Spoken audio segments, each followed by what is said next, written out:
يقول أحدهم: أحب الليل للقاء ربي وأكره النهار لملاقاة الناس.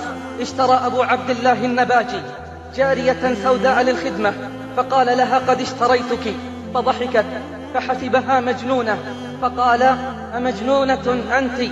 فقالت: سبحان من يعلم خفيات القلوب، ما بمجنونة أنا. ثم قالت: هل تقرأ شيئا من القرآن؟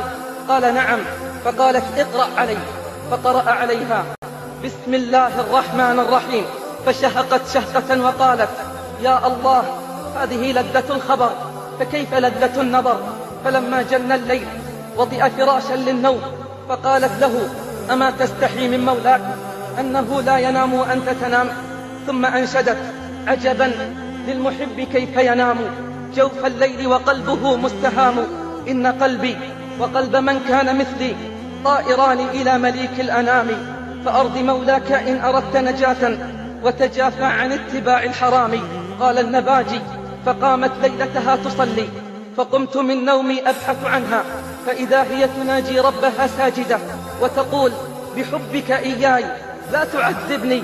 فلما انتهت قلت لها: كيف عرفت أنه يحبك؟ فلما انتهت قلت لها: كيف عرفت أنه يحبك؟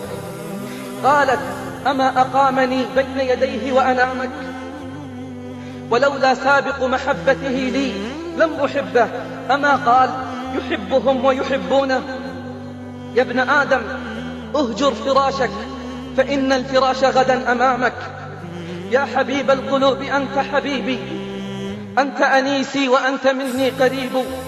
يا طبيبا بذكره يتداوى كل ذي علة فنعم الطبيب. طلعت شمس من أحبك ليلا واستنارت فيما تلاها غروب. إن شمس النهار تغرب بالليل وشمس القلوب ليس تغيب. فإذا ما الظلام أسبل سترا فإلى ربها تحن القلوب.